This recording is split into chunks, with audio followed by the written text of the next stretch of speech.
Good morning students. इस video के माध्यम से हम लोग आर्टिकल राइटिंग के विषय में जानकारी प्राप्त करेंगे।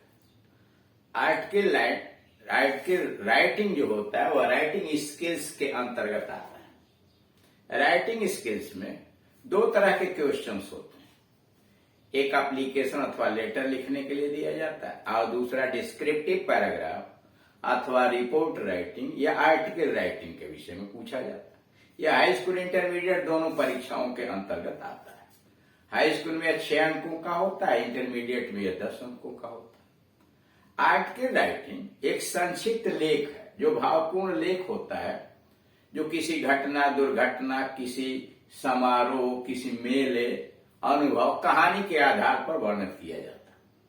यह पत्र पत्रिकाओं में प्रकाशित किया जाता है ताकि इसके माध्यम से लोग अधिक से अधिक जानकारी प्राप्त कर सकें और इसमें अगर लेखक ने कोई सुझाव दिया है तो उस सुझाव को अमल भी करें।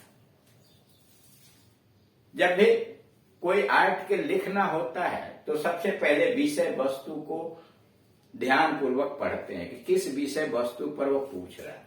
फिर विभिन्न स्रोतों से सूचनाएं कलेक्ट करते हैं और सूचनाएं कलेक्ट करने के बाद एक छोटा और आकर्षक हेडिंग बनाते हैं, लेख की बॉडी लिखते हैं और लास्ट में उसका एंड करते हैं यानी अंत करते हैं, जिसमें हम अपना सुझाव देते हैं। और एक अच्छा आर्टिकल हम तभी लिख सकते हैं जब शब्दों के ऊपर, वोकैबुलरी के ऊपर हमें कमांड हो, शब्द रचना यानी वाक्य की रचना बनावट जानते हो और साथ ही साथ हम किसी भी विषय वस्तु पर कितना सोच सकते हैं, हमारा दिमाग कितना विभिन्न स्रोतों से सूचनाओं को एकत्रित कर सकता है, यह क्षमता इसके अंतर्गत देखी जाती है। और एक अच्छे लेख लिखने के लिए कैसे आर्टिकल लिखें, उसमें क्या सावधानियां बरतनी चाहिए, आर्टिकल क्या है, उसके अंग क्या है और लिखते समय विभिन्न स्रोतों से कैसे सूचनाएं जुटाएं, इन सारी चीजों के विषय में वीडियो नंबर 1 से लेकर 2 के बीच में विस्तृत रूप से समझाया गया। आप उसे देखें और समझने का प्रयास करें। फिर भी अगर कोई समस्या खड़ी होती है तो आप दिए गए इस नंबर पर कॉल करके अपनी समस्या का समाधान करा सकते हैं। यहाँ पर हम एग्जाम्पल लिए हुए हैं। आप जितना अधिक से अधिक एग्जाम्पल पढ़ेंगे, अध्ययन करेंगे, उतना ही अधिक कुशल होते जाएंगे आर्टिकल लिखने में। जैसे यहां दिया है यू आर शांतनु शेखा। आपका नाम शांतनु है अथवा शिखा है। Taking help from the picture, यह एक तस्वीर बनाई गई है, इस तस्वीर से सहायता लेते हुए गिवन बिलो, नीचे एक तस्वीर दी गई उसकी सहायता लेते हुए and using your own idea, और अपने विचारों का प्रयोग करते हुए राइट एन आर्टिकल, एक लेख लिखिए।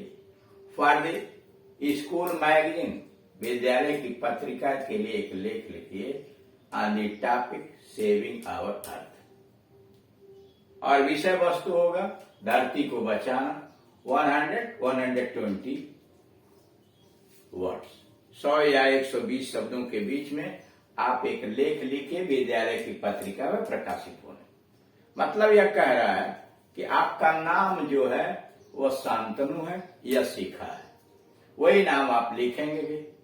Taking help from the picture given below, नीचे यह जो तस्वीर दी गई है इसकी सहायता लीजिए and using your own ideas, और अपने विचारों को प्रयोग करते हुए राइट एन आर्टिकल, एक लेख लिखिए फॉर द स्कूल मैगजीन, विद्यालय के पत्रिका के लिए on the topic saving our earth 120 words.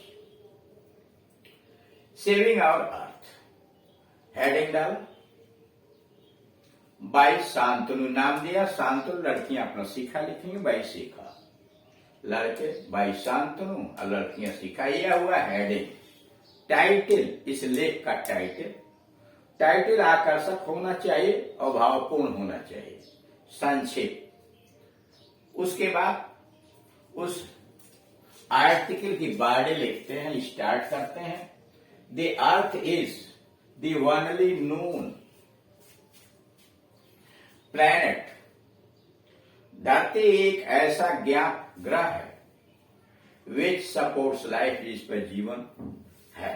करा धरती एकमात्र ऐसा ग्रह है जो जीवन का भरण पोषण करता है, जिस पर जीवन उत्पन्न होता है। The earth has all such things. धरती के अंतर्गत वे सारी वस्तुएं, सारी चीजें हैं which are essential for life. जीवन के लिए जो आवश्यक चीजें होती हैं, जो वस्तुएं आवश्यक है जीवन के लिए, वह धरती के अंतर्गत है। The earth takes a long time. धरती बहुत लंबा समय लेती है टू रिप्लेनिश द रिसोर्सेज, स्रोतों का निर्माण करने के लिए, पुनर्निर्माण करने के लिए। रिप्लेनिश द रिसोर्सेज, कारा उन स्रोतों का पुनर्निर्माण करने में धरती बहुत ज्यादा समय लेती है। That we take from it, जो हमसे लेते हैं। यानी धरती से जो हम पानी, सामग्री, उर्वरक और कोयला, तेल इत्यादि जो हम ग्रहण करते हैं, उसे पुनः निर्मित करने में बहुत समय लेती है। And we exploit these resources more quickly, और हम लोग इन स्रोतों का, विभिन्न खनिजों का प्रयोग हम बड़ी तेजी के साथ करते हैं। देन इट रिप्लेनिशेस, जितना तेजी के साथ वह इन्हें पुनर्निर्मित करती है, उससे तेज हम उनका खर्च करते हैं, निकालते हैं। बाय डूइंग सो, ऐसा करके वी आर क्रिएटिंग प्रॉब्लम, ऐसा करके हम समस्या खड़ी कर रहे हैं फॉर आवर ओन जनरेशन, अपनी पीढ़ी के लिए तो हम समस्या खड़ी कर रहे हैं, तो कम आने वाली जनरेशन के लिए हम समस्या खड़ी कर रहे हैं। Today people complain of scorching heat. आज लोग झुलसा देने वाली गर्मी की शिकायत करते हैं। रेस्पिरेटरी प्रॉब्लम और विभिन्न तरह की समस्याओं को, एंड इल हेल्थ और खराब स्वास्थ्य। इट इज टाइम वी पाज, एंड यही वह समय है जब हमें रुकना चाहिए। And considered the cause lying behind all this, यही समय है जब हमें इन क्रियाकलापों से रुककर विचार करना चाहिए कि इसके पीछे कारण क्या है। Global warming is increasing due to greenhouse gas. यह ग्लोबल वार्मिंग जो है वह ग्रीन हाउस में बढ़ोतरी की वजह से, increasing due to greenhouse gases. कहना ग्लोबल वार्मिंग, विश्व की का टेम्परेचर, तापमान जो है वह ग्रीन हाउस के बढ़ोतरी के कारण बढ़ रहा है। Environmental pollution is the gift of galloping population, और यह वातावरण का जो प्रदूषण बढ़ रहा है, एनवायरमेंटल पॉल्यूशन इज गिफ्ट, एक उपहार है किसका? ऑफ गैलोपिंग पॉपुलेशन, तेजी के साथ भागती हुई, बढ़ती हुई जनसंख्या के कारण। अनप्लान्ड इंडस्ट्रियलाइजेशन, और बिना किसी योजना के उद्योगों को स्थापित कर देना, बेतरतीब उद्योगों को स्थापित करना। माइनिंग, खानों से अत्यधिक खनिज पदार्थों को निकालना। And haphazard and faulty town planning, और बेतरतीब और गलत तरीके से बिना योजनाबद्ध बनाए हुए शहरीकरण। Industrial indiscriminate felling of trees, अंधाधुंध पेड़ों की कटान। एंड डिफॉरेस्टेशन, और वनों का विनाश। To utilize more land for agriculture purpose, खेती के काम के लिए वनों का अत्यधिक कटान करना, पेड़ों को काट देना। हैव एडेड द प्रॉब्लम, इस समस्या को और बढ़ा दिया। Emission of the poisonous smoke, यह जहरीले जो गैस हैं, इनको समाप्त करने के लिए एमिशन ऑफ पॉइजनस स्मोक, वातावरण में जो जहरीले गैस है इनको समाप्त करने के लिए एज हैजरस गैसेज और हानिकारक जैसे द इफ्लुएंस उससे निकलने वाले पदार्थ एंड द इंडस्ट्रियल वेस्टेज और उद्योगों से जो अवशेष निकलते हैं तरल पदार्थ के have added the impurity of air, हवा के अशुद्धि को अपवित्रता को और बढ़ा दिए हैं। यानी विभिन्न तरह के रसायन उद्योगों से निकलने वाले धुएं और उससे निकलने वाले गैसों ने वातावरण के प्रदूषण को और बढ़ा दिया। अंडर दीज सर्कमस्टांसेस, इन परिस्थितियों के अंतर्गत it is essential to create awareness, जरूरी है कि लोगों में जागरूकता पैदा किया जाए among all the people. Under these circumstances, इस परिस्थितियों के अंतर्गत it is essential to create awareness, बहुत जरूरी है कि हम जागरूकता पैदा करें अमंग ऑल द पीपुल, सभी लोगों के बीच, टू कीप द एनवायरमेंट, वातावरण को रखना क्लीन एंड प्योर, कि हम वातावरण को एनवायरमेंट को स्वच्छ और पवित्र रखें।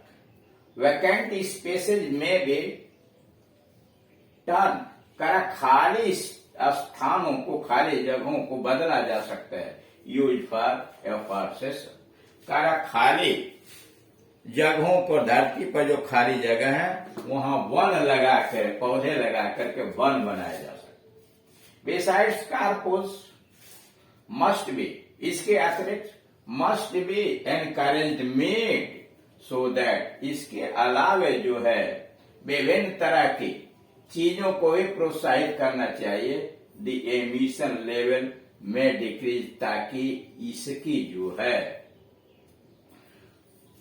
यानी हवा के प्रदूषण को कम किया जा सके।